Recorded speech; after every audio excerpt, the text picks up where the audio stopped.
Hello student, good evening आप सभी को। आज हम स्टार्ट करने वाले हैं क्लास 8 की गणित, जो हमारा यूनिट रहेगा 5, जिसका नाम है आंकड़ों का प्रबंधन। यूनिट 4 आंकड़ों का प्रबंधन पुरानी पुस्तकों में यूनिट 5 में है, और अभी जो नया सिलेबस आया है वो अपनी यूनिट है 4 आंकड़ों का प्रबंधन। सबसे पहले हम आंकड़ों के बारे में जानेंगे और फिर प्रबंधन के बारे में जानेंगे। आंकड़े क्या होते हैं? आंकड़े जिसे हमारे विद्यालय में बहुत सारी कक्षाएं होती है, जैसे 5th class, 6th class, 7th class, 8th class, 9th class, 10th class होती है। जैसे मान लो 5th क्लास में है आपके 30 स्टूडेंट, 6th क्लास में है आपके 35 स्टूडेंट, 7th क्लास में है आपके 40 स्टूडेंट, 8th क्लास में है आपके 25 स्टूडेंट, 9th क्लास में है आपके 30 स्टूडेंट, और 10th क्लास में है आपके 35 स्टूडेंट। इन सभी जो ये प्राप्त हुए हैं अपने स्टूडेंट की संख्याओं को, इन्हीं को हम क्या कहते हैं? आंकड़े कहते हैं। क्या कहते हैं? आंकड़े कहते हैं। इन आंकड़ों को कैसे हम व्यवस्थित करें? जिसके द्वारा हम व्यवस्थित करते हैं उसको हम क्या कहते हैं? आलेखीय। उसको हम क्या कहते हैं? आलेखीय प्रबंधन। प्रबंधन का मतलब होता है कि किसी भी आंकड़ों को व्यवस्थित रूप में जमाना, जिसका हम सुव्यवस्थित ढंग से अध्ययन कर सकें।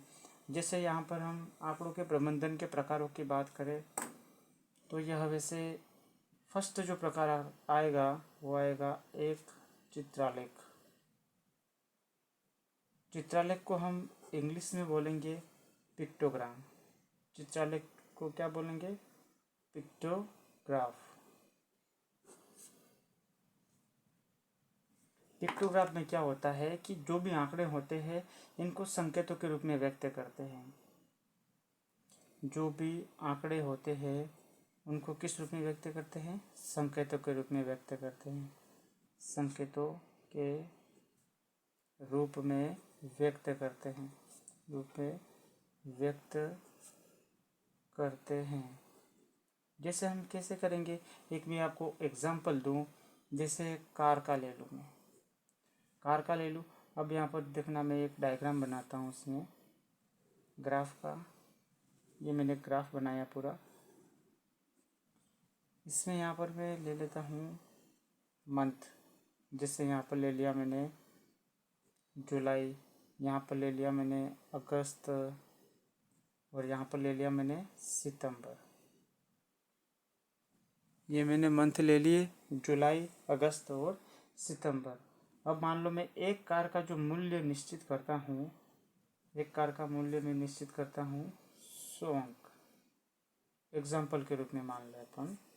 तो यहाँ पर मैंने जुलाई के माह में मैं 3 कारों को अंकित करूँगा।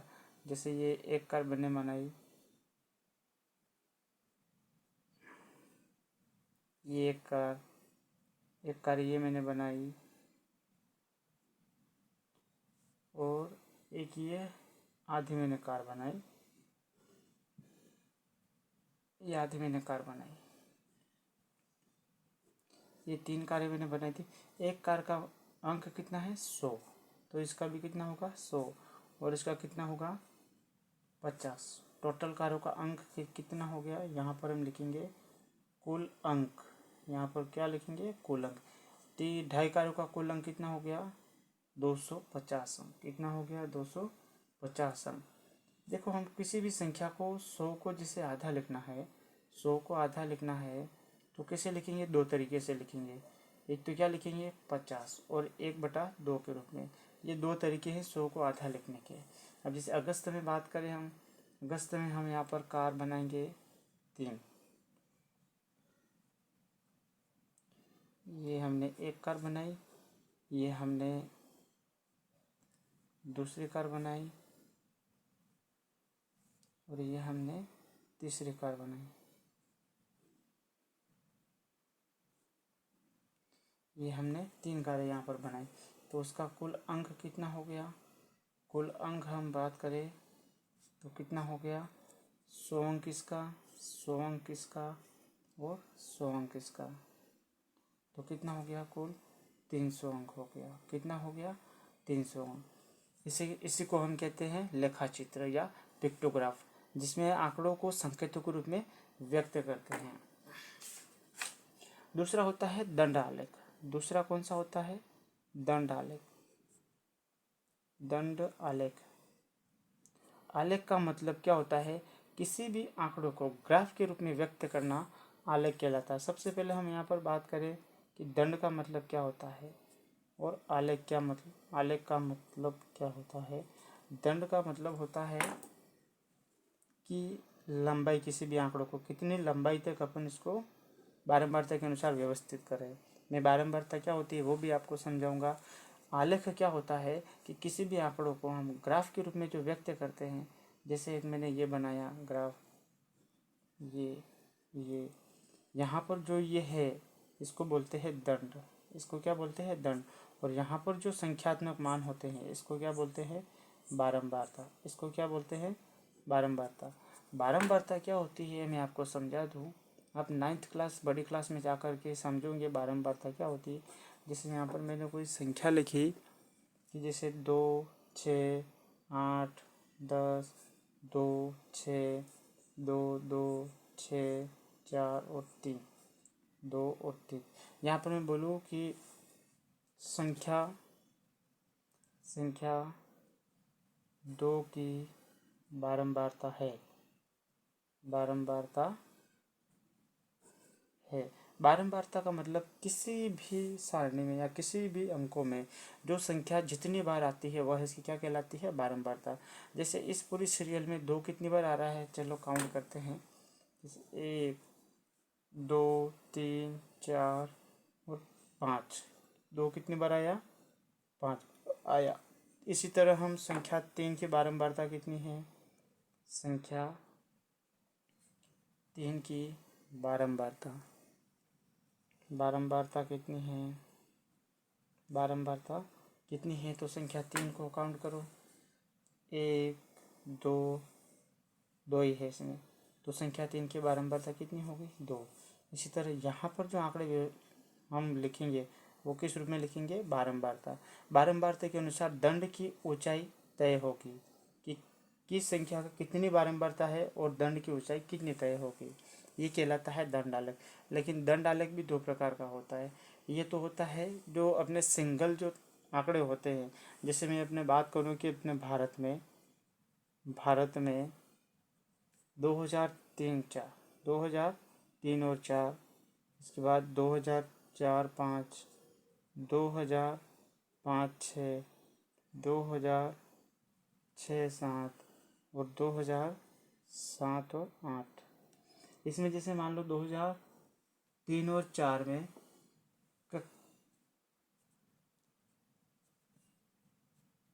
जनसंख्या की बात करें उदाहरण के रूप में, 2003 में भारत की जनसंख्या जैसे मान ले थी 1 अरब, उदाहरण के तौर पर हम समझे।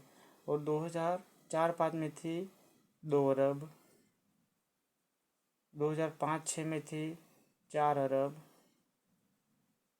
और 2006-7 में थी 6 अरब और 2007-8 में थी 9 अरब। ये हमने उदाहरण के तौर पर ये हमने यहाँ पर लिया। अब इसको हम करेंगे कैसे? जैसे यहाँ पर मैंने एक ग्राफ बनाया ये वाला, मैंने यहाँ पर लिखा 2003 और 4, ये लिखा मैंने 2004 और 5।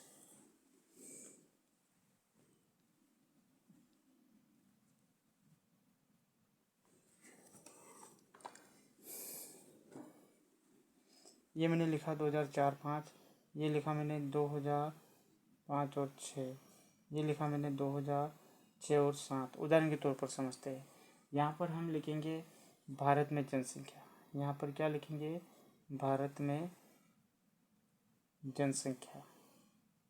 जैसे यहाँ पर 0 है, 1 अरब, यहाँ पर 2 अरब, यहाँ पर 3 अरब, 4 अरब, 5 अरब, 6 अरब, 7 अरब, 8 अरब। यहाँ पर हम मान लो 8 अरब तक ही जाते हैं। 2003 और 4 में कितने अरब है? 1 अरब। तो हमने ये बना लिया दंड 1। 2004-5 में कितनी है? 4-5 में, इधर देखो 4-5 में कितनी है? 2 अरब। तो 2 ये रहा, तो इसी के लाइन में इतनी, ये 2 अरब तक। और 2005-6 में कितनी थी? 2005-6 में कितनी है? 4 अरब। तो ये 4 तक हमें दंड की ऊंचाई यहाँ तक जाएंगी, ये 2005-6। और 2006-7 में है 6 अरब। 2006-7 में कितनी है? 6 अरब। तो हमने ये किया 6 अरब। उदाहरण के तौर पे हमने ये समझा। यहाँ पर ये जो संख्या निरूपित होगी वो हम आगे जाके पढ़ेंगे कि हिस्टोग्राम में यहाँ पर जो संख्या प्रदर्शित होगी वो किस रूप में होंगी? बारंबारता के रूप में। दंड आलेख में तो जितनी जो संख्या दी हुई है उस संख्या के अनुसार दंडों की ऊंचाई तय होगी। तो हमने सबसे पहले बात की पिक्टोग्राफ या चित्रालेख की। चित्रालेख में क्या करते हैं कि आंकड़ों को संकेतों के रूप में व्यक्त करते हैं। दंड आलेख में क्या करते हैं कि इसमें जो दंडों की ऊंचाई है, दंडों की इसमें जो ऊंचाई है वो इस संख्या के अनुसार तय होगी। जैसे यहाँ पर किसी कक्षा का उदाहरण भी ले सकते हैं। 2003-4 में स्टूडेंट की संख्या कितनी थी? 2004-5 में स्टूडेंट की संख्या कितनी थी? 2005-6 और 2006-7 में स्टूडेंट की संख्या कितनी थी? अब हम आगे बात करेंगे कि तीसरा दंड आलेख भी एक दूसरा प्रकार और होता है, द्विदंड आलेख। कौन सा होता है? सेकंड वाला।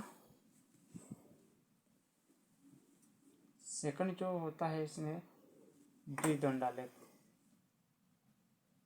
द्विदंड आलेख, या इसे कहते हैं हम डबल बार ग्राफ। इसे क्या कहते हैं? Double bar graph. इसमें आंकड़ों के दो समूहों में एक साथ दर्शाने वाला आलेख है ये। इसमें आंकड़ों के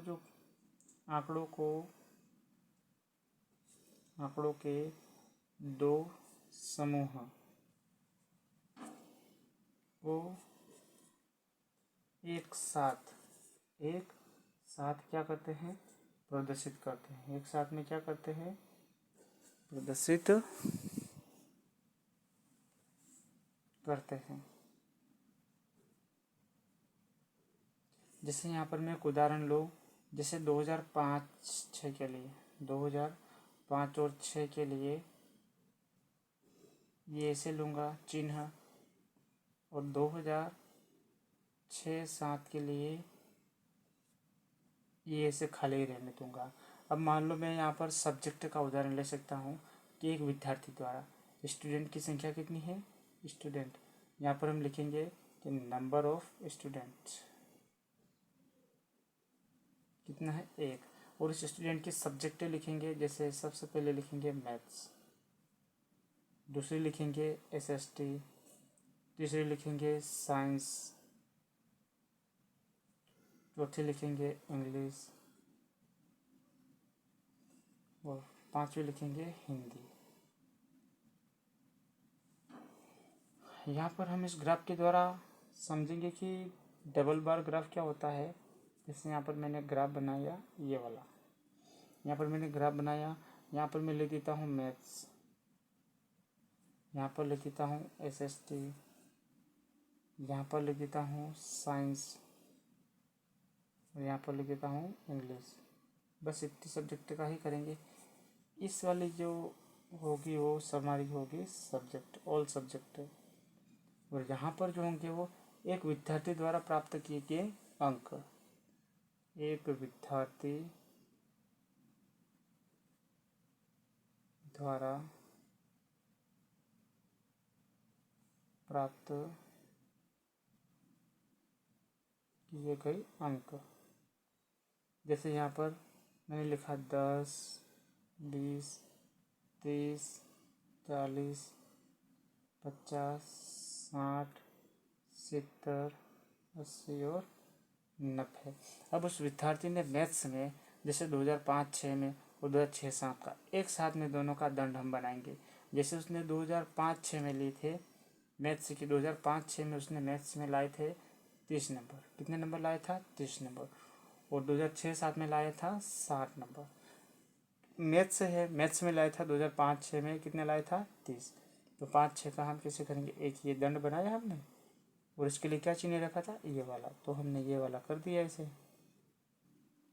और 2006-7 में कितने नंबर लोअल आया, 60 नंबर, तो 60 ये है, तो यहाँ पर इसको इसे एक साथ में दोनों को लिखेंगे, इसको खाली ही रहने देंगे। इसी तरह हम SST का करेंगे। SST में 2005-06 में लाया था यह 70 अंक और 2006-07 में लाया था 35 अंक। ठीक है, तो यहाँ पर 70 अंक लाया था SST में, तो 70 ये रहा देखो, तो यहाँ पर ये 70 में ये एक दंड हमने खींचा। इसके बाद ये 2006-07 में कितना लाया था, 35 अंक लाया था, तो 30 और 40 के बीच में 35 मतलब आधा होगा यहाँ पर, तो ये यहाँ तक होगा। तो हमने एक ये, इसके लिए हम यहाँ पर ये चिन्ह लगाएंगे 2005-06 के लिए इसे, तो ये ऐसे होगा। इसी को कहते हैं द्विदंड आलेख या डबल बार ग्राफ। इसी तरह साइंस का हम निकालते हैं। साइंस में मान लो इसके थे नंबर 2005-06 में 20 नंबर और 2006-07 में थे 30 नंबर, तो यहाँ पर देखना साइंस में 2005-06 में कितने थे, 20 ये रहा, तो यहाँ पर होगा 20 ये, और इसके लिए ये वाला चिन्ह लगाएंगे। और 2006-07 में कितने था, 30, तो 30 वाले इससे मिलेंगे, ये 30 इसे होगा। एक किसी स्टूडेंट का आंकड़ों को दो समूह में एक साथ में प्रदर्शित करते हैं, इसी को कहते हैं द्विदंड आलेख। अब हम बात करेंगे, हमने सबसे पहले बात की चित्रालेख या पिक्टोग्राफ, जिसमें हम आंकड़ों को संकेतों के रूप में व्यक्त करते हैं। दूसरे हमने बात की दंड आलेख और तीसरी हमने बात की डबल बार ग्राफ या डबल बार आलेख। इसी तरह हम चौथा करेंगे हिस्टोग्राम।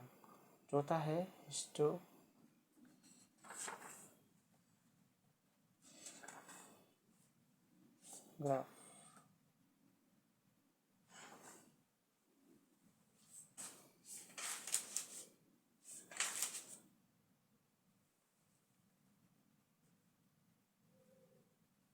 हिस्टोग्राम इसे कहते हैं हिंदी में आयत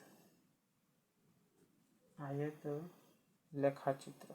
इसे क्या कहते हैं, आयत लेखाचित्र। ये वाला भी इसी तरह होता है, लेकिन इसमें जो होता है वो वर्ग अंतराल के आधार पर करते हैं इसका ग्राफ कैसे बनाते हैं, ग्राफ का जो प्रदर्शन करेंगे वो वर्ग अंतराल के आधार पर करेंगे।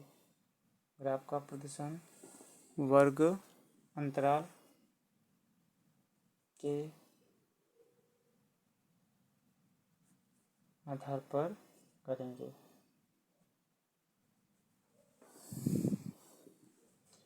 इसमें वर्ग अंतराल जैसे कैसे होगा, जैसे 0 से 10, 10 से 20, 20 से 30, 30 से 40, इस तरह से इसका वर्ग अंतराल करेंगे। वर्ग अंतराल का क्या मतलब होता है कि दो संख्याओं के बीच में जो अंतराल होता है उसे वर्ग अंतराल कहते हैं, वो भी एक समान होना चाहिए। जैसे देखो 0 से 10 के बीच में 10 का अंतराल हो रहा है, 10 और 20 के बीच में 10 का हो रहा है, 20 और 30 के बीच में 10 का हो रहा है, 30 और 40 के बीच में भी 10 का हो रहा है। यहाँ पर हम एक चार्ट के द्वारा समझेंगे। इसमें क्या होता है, ये सतत बारंबारता बंटन के लिए बनाया गया है। सतत बारंबारता बंटन क्या होता है, बारंबारता का मतलब मैंने आपको पहले समझा रखा है कि किसी भी सीरियल में या किसी भी संख्या में जो संख्या, जैसे हमने यहाँ पर ये पढ़ा था, ये किसी भी सीरियल संख्या में जो संख्या जितनी बार आती है वह संख्या की क्या कहलाती है, बारंबारता कहलाती है। तो यहाँ पर हम एक उदाहरण के द्वारा समझेंगे कि जैसे मैंने ये बनाया,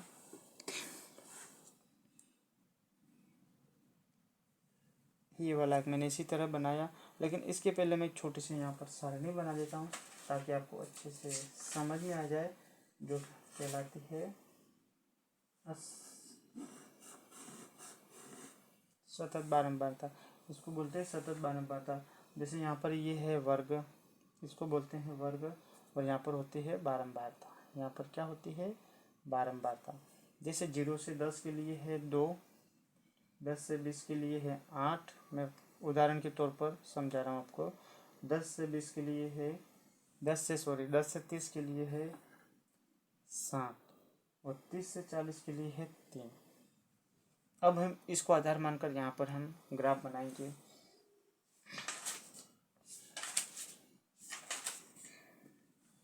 यहाँ पर देखना, ये मैंने किया 0 से 10 और यहाँ पर ये 20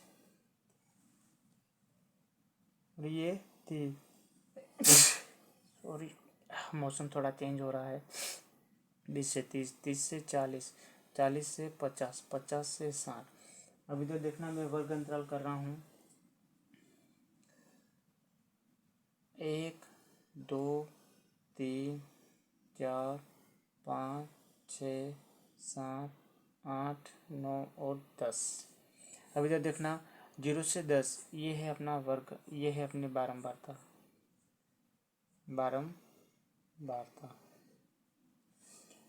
और ये है अपना वर्ग अंतराल।